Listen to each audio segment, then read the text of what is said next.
Bienvenue à tous. Je vais vous montrer la forme du mannequin de bois. Donc l'objectif, c'est de vous montrer les 8 sections. Alors, en réalité, je vais vous en montrer 7 et une section cachée qui est la huitième. Lorsqu'on compte, généralement, on dit 8 sections, tout simplement parce que dans la troisième section, dans beaucoup de lignées, on compte la troisième section comme 3 et 4, ce qui fait 8. Mais en fait, il y en a que 7. Et la dernière est cachée ou secrète. Donc c'est celle que je vais vous montrer à la fin. Et je vais aussi vous donner 4 exercices à réaliser avec le mannequin de bois qui va vous aider soit à maîtriser la forme, soit à être plus à l'aise avec le mannequin.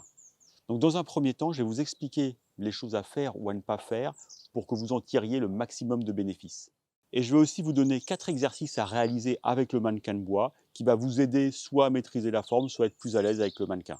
Cette formation va s'adresser à des pratiquants de Wing Chun, tout simplement parce que je vais donner des détails techniques ou des explications qui sont typiques Wing Chun avec des gestes qui sont Wing Chun comme Pak Sao, Tan Sao, Gum Sao ou des choses comme ça. Donc, si vous ne connaissez pas, ce sera un peu problématique pour vous. C'est pas impossible, vous pourrez refaire les mouvements, mais seulement vous n'allez pas forcément comprendre la subtilité qui se cache derrière.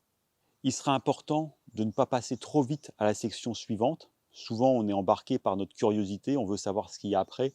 Là, ce que je vous conseille, c'est de faire réellement section par section, détail par détail, répéter jusqu'à temps que le corps enregistre. Il y a une mémoire corporelle qui est importante, que le corps enregistre avant de passer à la section suivante. Dans un premier temps, vous n'êtes pas obligé de mettre de la pression sur votre mannequin, mais il va falloir essayer de faire les gestes le plus parfaitement possible et les répéter jusqu'à temps qu'on devienne à l'aise.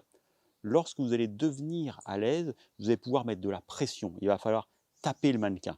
Il va falloir mettre de la pression vers le centre. Il va falloir qu'il y ait des impacts. L'objectif du mannequin, c'est aussi de renforcer ses avant-bras, son corps, ses muscles et sa vivacité. Donc il faut qu'il y ait des tirés, poussés et il faut que ce soit vif.